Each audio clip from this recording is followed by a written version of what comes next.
ये जो एनडीए है इसके आगे ही एन लगा हुआ है, नेगेटिव नकारात्मक लोग हैं। वो जो बिजली का कारखाने का नाम ऐसा है कि अगर मुख्यमंत्री जी लेने चले गए तो हो सकता उसी पर अटक जाएं। ये जाने वालों के साथ नहीं रहते हैं, ये आने वालों के साथ रहते हैं। जहां जहां हमारे कार्यकर्ता और जनता मुस्तैदी के साथ खड़ी हो गई, वहां भारतीय जनता पार्टी परिणाम नहीं बदल पाई। अब तो ये भी लग रहा है कि भारतीय जनता पार्टी को जो डीएपी है वो भी पीडीए नजर आ रहा है। ये जो पीडीए का नारा है, ऐसा भारतीय जनता पार्टी दूर से देख रहे हैं, डीएपी इन्हें पीडीए नजर आ रही है। न पीडीए को कुछ दिया है, न हमारे किसान भाइयों को डीएपी मिल रही है। हाँ, यहां बैठे किसान भाई जानते होंगे, अगर समितियों पे गए होंगे, वो लंबी लंबी लाइनें लगी रही, लेकिन हम ये भी जानते हैं केवल वहीं पर थोड़ी बहुत डीएपी पहुंचा रहे हैं जहां पर चुनाव है। जो लोग बोरी से चोरी कर रहे थे, अब उन्होंने पूरी की पूरी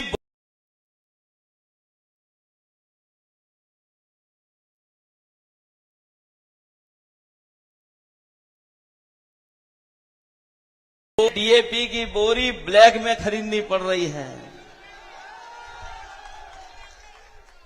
सोचिए, कल्पना करिए, जो लोग ये कहते थे किसान की आय दोगुनी कर देंगे, वो आज डीएपी की बोरी भी नहीं दे पा रहे हैं, खाद नहीं उपलब्ध करा पा रहे हैं, बीज उपलब्ध नहीं करा पा रहे हैं। और जिस तरीके से महंगाई बढ़ी है, लागत बढ़ी है, अगर हमारा किसान हिसाब किताब लगाता है तो वो किसानी हमारी खेती बाड़ी घाटे का सौदा हो गई है। आज की महंगाई में जो सरकार को इंतजाम करना चाहिए था, सस्ता डीजल, सस्ती खाद, सस्ता कीटनाशक दवाई और कम से कम खरीदने का ऐसा इंतजाम करते कि किसान की पैदावार अगर तैयार हो जाती तो उसको कीमत इतनी देते जिससे उसके घर परिवार में खुशहाली आ जाती।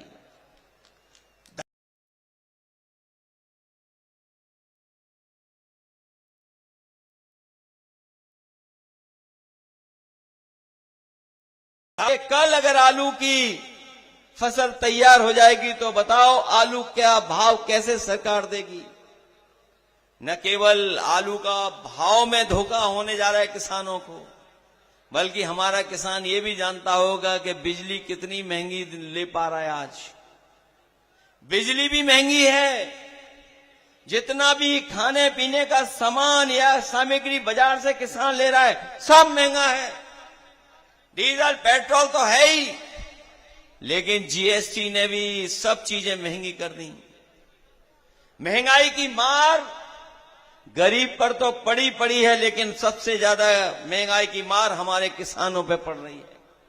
जो लोग कहते थे कि रुपया और डॉलर का हम तालमेल बना देंगे, हम डॉलर की कीमत नहीं बढ़ने देंगे, उनसे पूछिए बाजार में सोने की कीमत क्या है।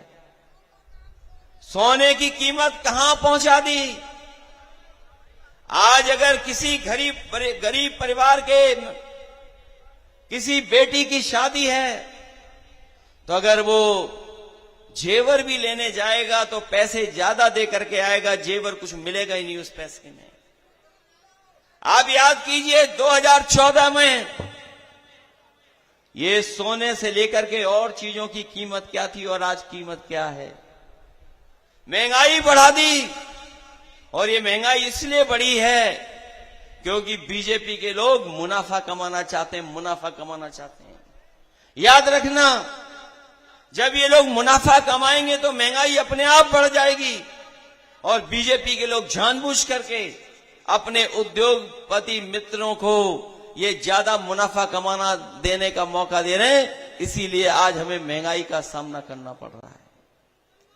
महंगाई का सामना इसीलिए, जहां एक तरफ किसान दुखी है, वहीं हमारे नौजवानों को हम जानते हैं सड़कों पर दौड़ करके वो तैयारी करते थे अपनी भर्ती की।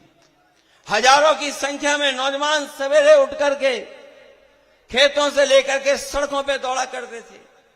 हमने वो समय भी देखा है कि अगर पक्की सड़क है, ट्रैफिक है कि नहीं है, लेकिन वो अपनी जान की परवाह नहीं करता था, तब भी सड़क पर वो तैयारी करता था फौज में भर्ती के लेकर के। लेकिन आज फौज की भर्ती जिस तरीके से होती थी वो नहीं हो रही है। हम अपने तमाम नौजवानों से कह करके जा रहे हैं, लोकसभा में भी कहा आपसे, और जिन साथियों ने लोकसभा में सुना होगा वो लोग भी जानते होंगे कि समाजवादी पार्टी ने कहा है कि जब भी समाजवादियों को मौका मिलेगा ये अग्निवीर जैसी व्यवस्था हमेशा हमेशा के लिए खत्म करने का काम करेंगे। अग्निवीर व्यवस्था हम लोग कभी स्वीकार नहीं कर सकते। और हमारे नौजवानों ने तो पढ़ा होगा, उन्हें जानकारी भी होगी, वो इसलिए करना चाहते हैं कि सरकार का खजाना ज्यादा न लग जाए, हमारा बजट ज्यादा न लग जाए, इसलिए बजट की कटौती कर रहे हैं। सोचिए, जो लोग देश की सुरक्षा की सीमाओं पर जो हमारा नौजवान खड़ा होता है इसलिए भर्ती नहीं कर रहे क्योंकि उन्हें बजट कट करना है। हम ऐसी सरकार को कभी स्वीकार नहीं कर सकते, चाहे बजट कितना भी खर्च हो जाए। अपने नौजवानों को पक्की वर्दी और पक्की फौजी की नौकरी दिलाने का काम हम समाजवादी लोग कराएंगे। ये नौकरियों को लेकर के समय समय पे बीजेपी के लोग बड़ी साजिशें करते हैं, समय समय पर ऐसे फैसले लेते हैं जिससे नौजवानों को नौकरी न देनी पड़े।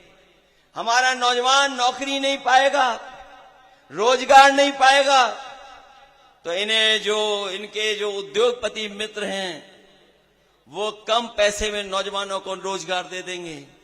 इसलिए जानबूझ करके साजिश करते हैं जिससे नौजवानों को नौकरी न देना पड़े।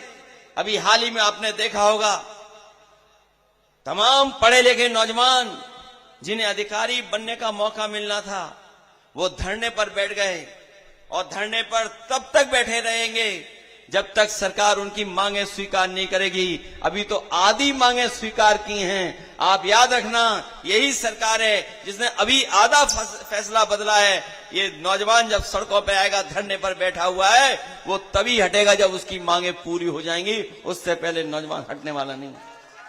मैं अपने किसानों के साथ साथ नौजवानों को भी बधाई देता हूं कि जब कभी भी आंदोलन हुआ है, यहां के लोगों ने हमेशा आंदोलनों में हिस्सा लिया है, आंदोलनों को सफल बनाने का काम किया है।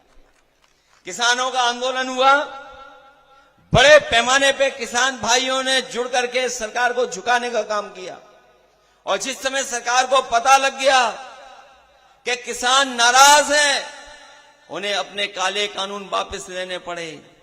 और हमें याद है वो समय जब हमें सड़क बनानी थी, हम लोगों ने किसी किसान पर लाठी नहीं चलने दी।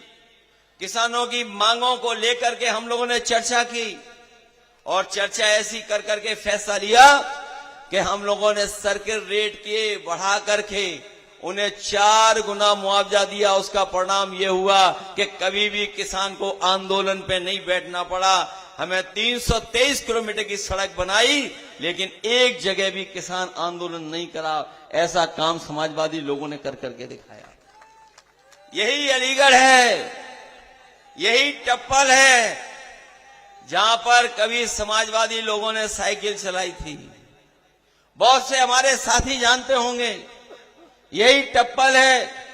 उस समय की सरकार ने न केवल किसानों के साथ अन्याय किया था, बल्कि जब हम समाजवादी लोग साइकिल चलाना चाहते थे, एक्सप्रेस वे पे हम लोगों को साइकिल नहीं चलाने दी थी।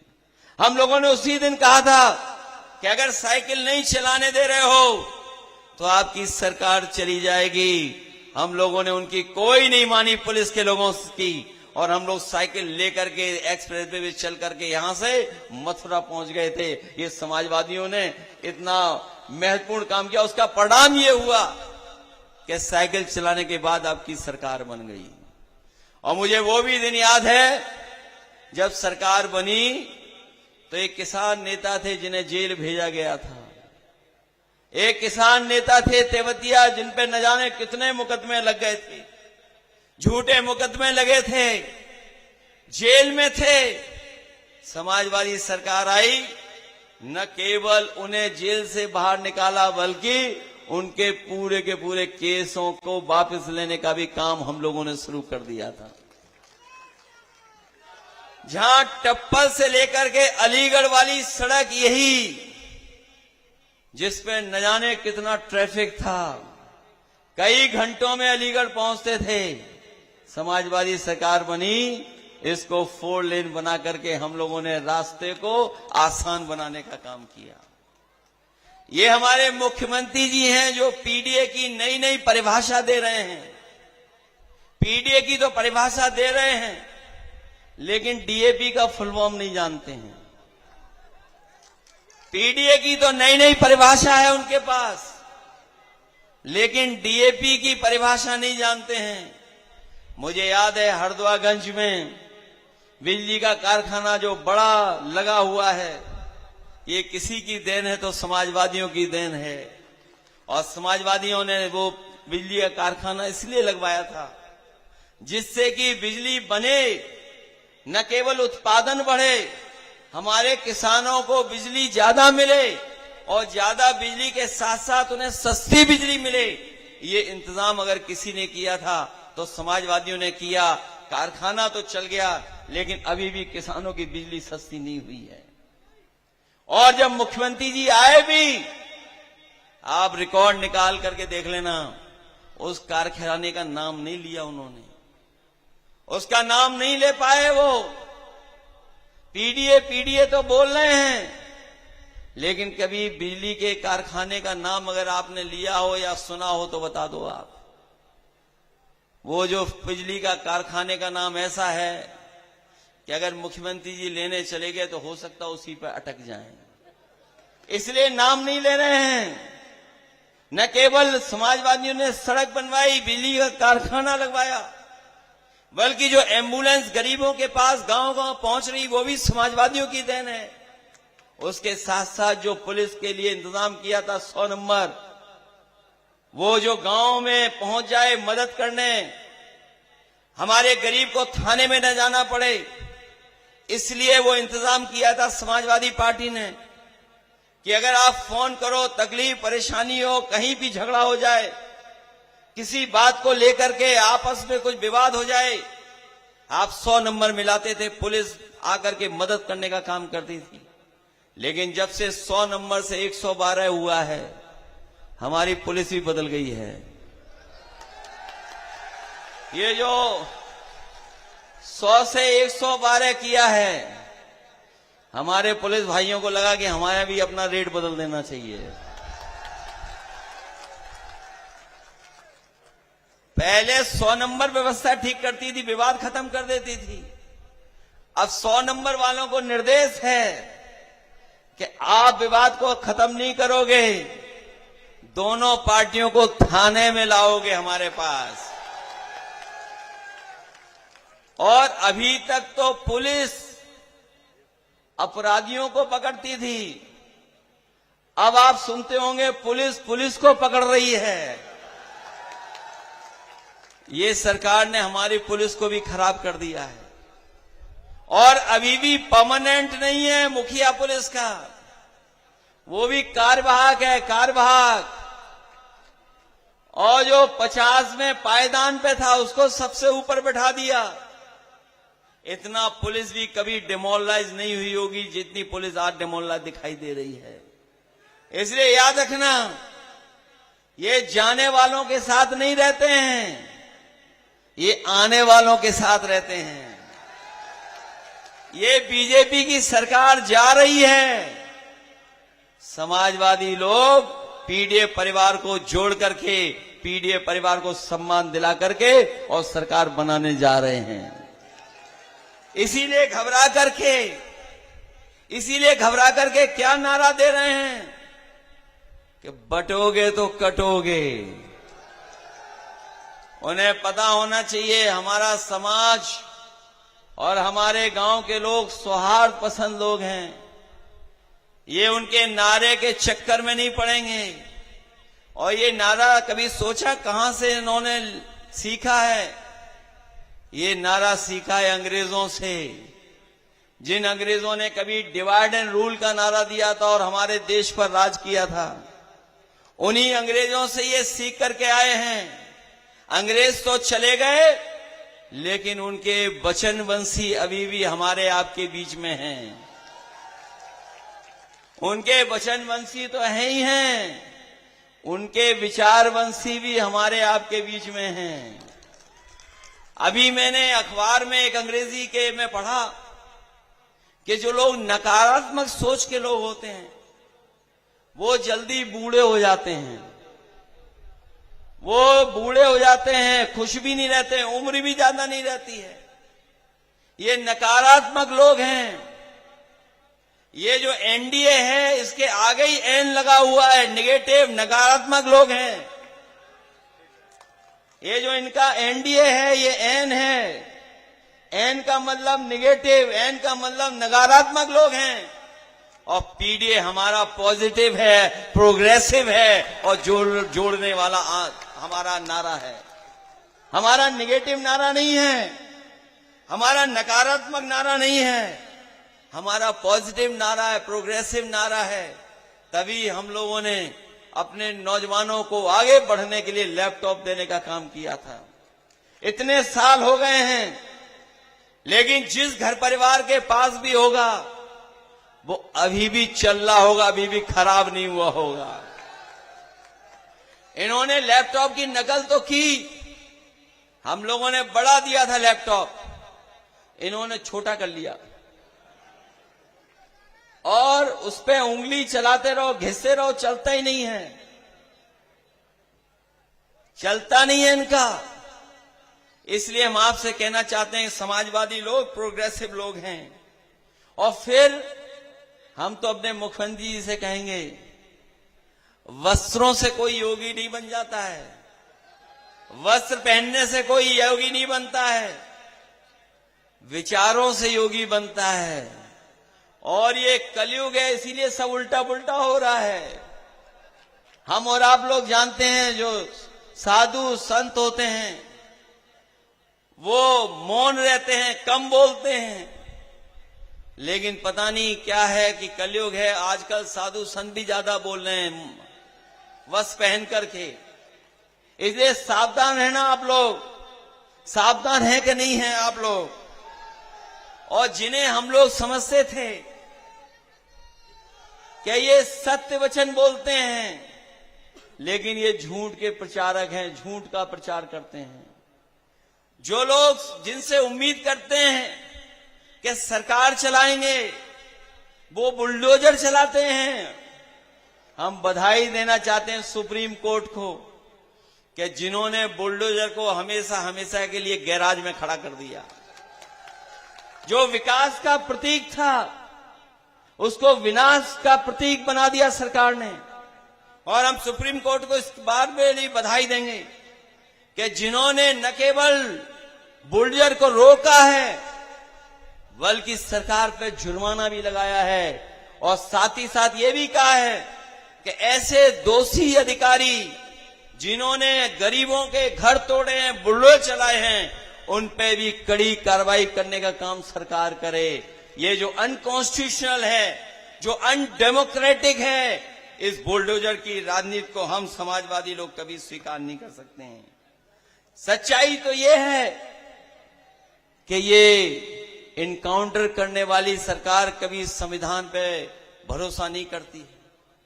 अभी संविधान को लेकर के जो हम लोगों ने जनता में जागरूक करने का काम किया था, उसमें हम समाजवादी लोग, जनता ने सहयोग दिया, सफल हुए, इंडिया गठबंधन को समर्थन मिला। लेकिन ये बात नहीं कि अभी कॉन्स्टिट्यूशन को ये छेड़ नहीं सकते हैं।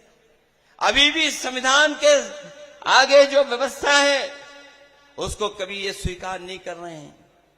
ये कहते हैं कि इस यूनिवर्सिटी में आरक्षण क्यों नहीं है, हम ये कहते हैं कि देश की यूनिवर्सिटियों में आरक्षण क्यों नहीं है। अगर उन्हें यूनिवर्सिटी एक याद आ रही है तो मैं ये कहना चाहता हूं, देश की सभी यूनिवर्सिटियों को बता दो कि आरक्षण क्या है वहां पर। और सच्चाई तो ये है कि 15% भी पीडीए परिवार के लोग नौकरी नहीं पा रहे हैं। जो बड़ी नौकरियां हैं, प्रोफेसर्स की हैं और बड़ी नौकरियां हैं, उनमें अभी भी 15% से ज्यादा नौकरी नहीं कोई पा रहा है। अभी भी उनके साथ भेदभाव हो रहा है, उनके साथ बड़े पैमाने पर अन्याय हो रहा है। इसलिए हम कहना चाहते हैं आपसे कि ये लंबी लड़ाई है संविधान की। संविधान को बचाने का काम और लोकतंत्र को बचाने का काम हम समाजवादी लोग लगातार करते रहेंगे। हमें उम्मीद है, हमें भरोसा है कि बाबा साहब भीमराव अम्बेडकर जी का दिया हुआ संविधान, उसको बचा करके हम अपने देश का लोकतंत्र और मजबूत करने का काम करेंगे।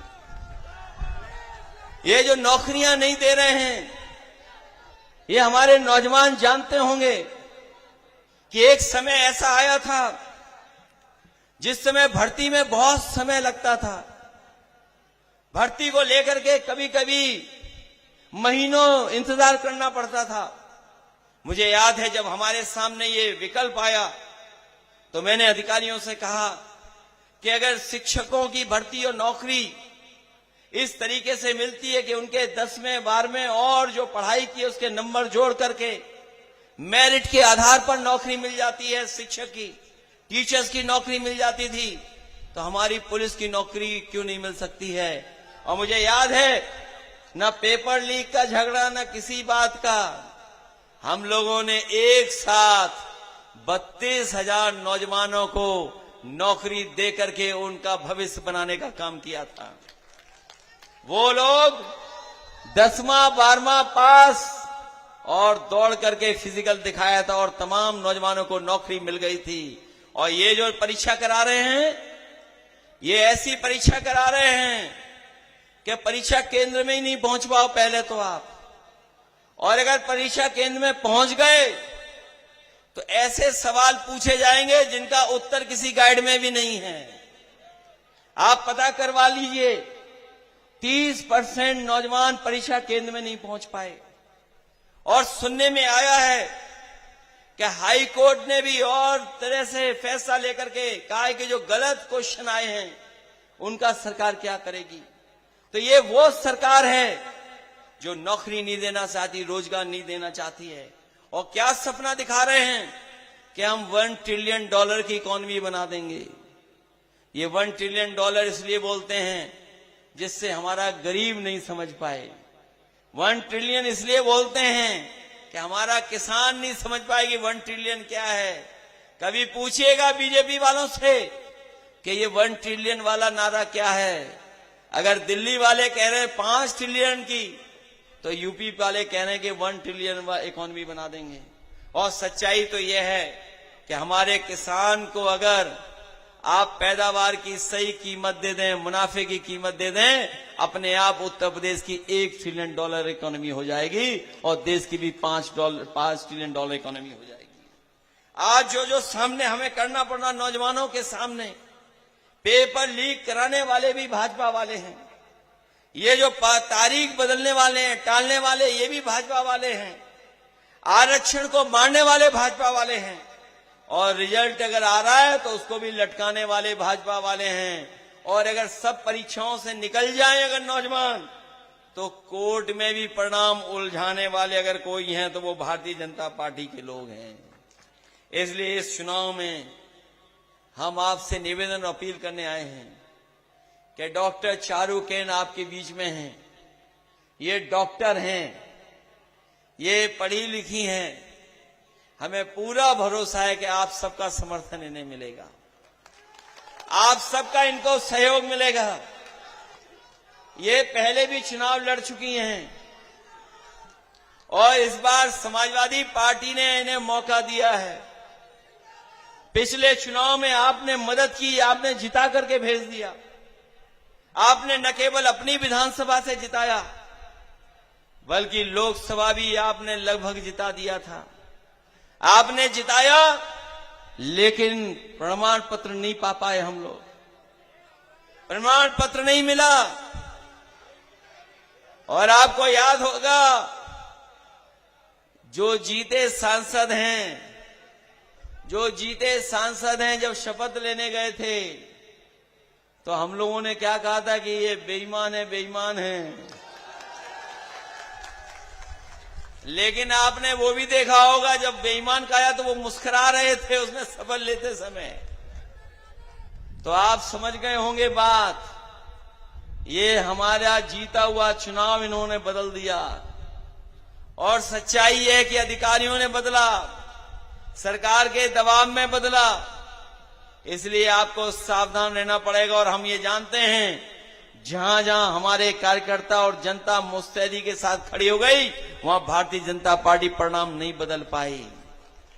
इसलिए उपचुनाव है ये, इसमें गड़बड़ी नहीं कर पाएंगे, क्योंकि जाने वाली सरकार के साथ कोई खड़ा नहीं होता।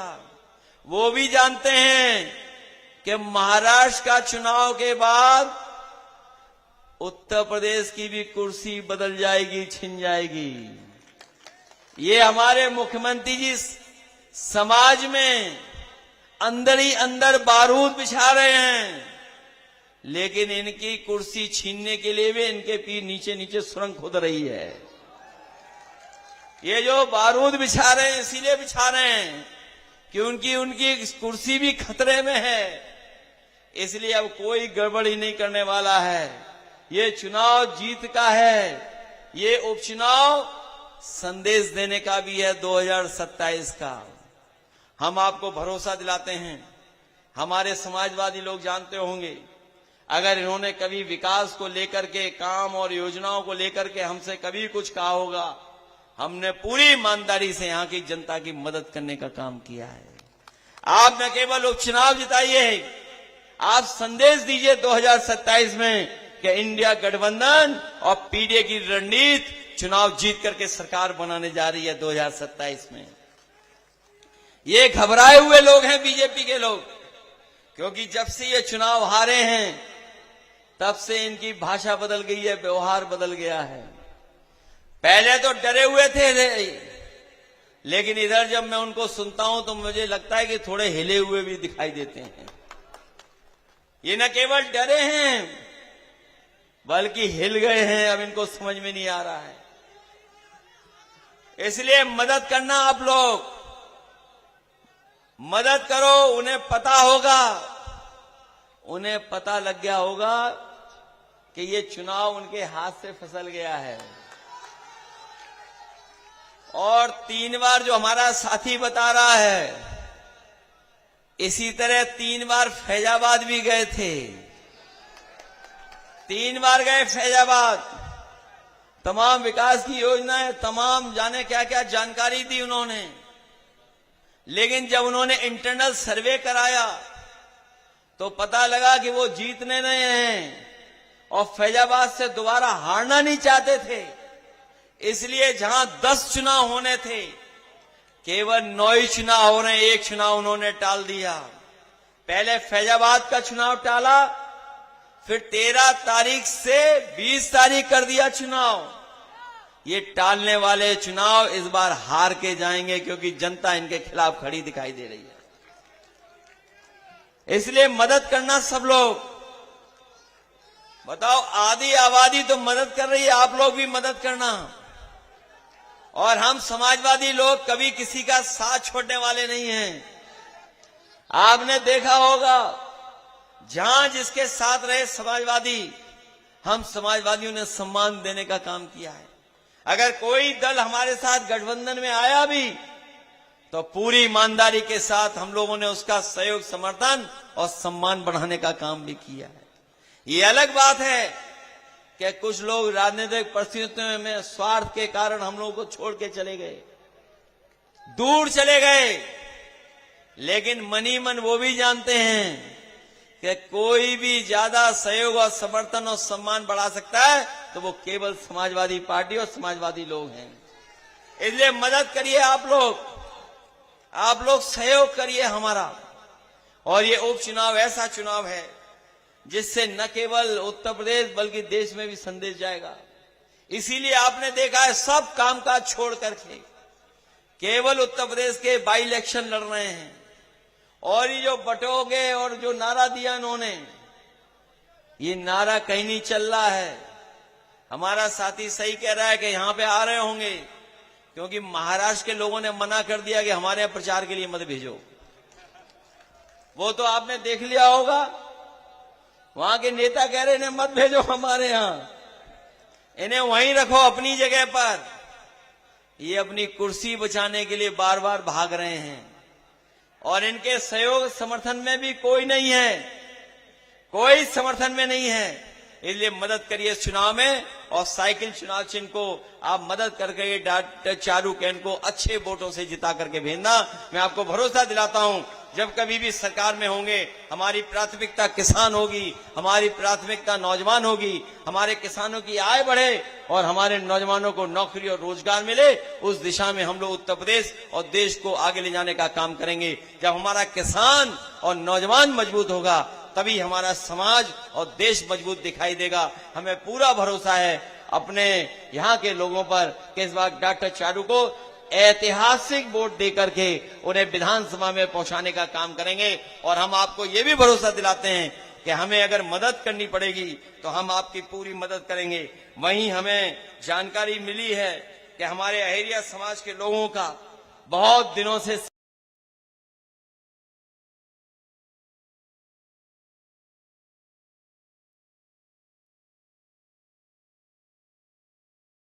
पास आती थी, समाजवादी पार्टी की सरकार बनने दो, आप फोन करना जिलाधिकारी को, आपको ऑफिस में नहीं जाना पड़ेगा, आपका सर्टिफिकेट आपके गांव में बनवाने का काम हम लोग आने वाले समय में कराने का काम करेंगे। बहुत बहुत धन्यवाद, बहुत बहुत आभार प्रकट कर रहे हैं। और धनगर समाज का भी हम लोग याद होगा साथियों को, ये समाजवादी पार्टी ने ही बनवाना शुरू किया था। धनगर समाज के याद होगा आप लोगों को, हम लोगों ने उन्हें सर्टिफिकेट बनवाने का काम शुरू कर दिया था। इस सरकार ने फिर रोक दिया। हम लोगों को मौका दीजिए, फिर दोबारा जैसे पहले सर्टिफिकेट बन रहा था उसी तरह का सम्मान देने का काम हम लोग करेंगे।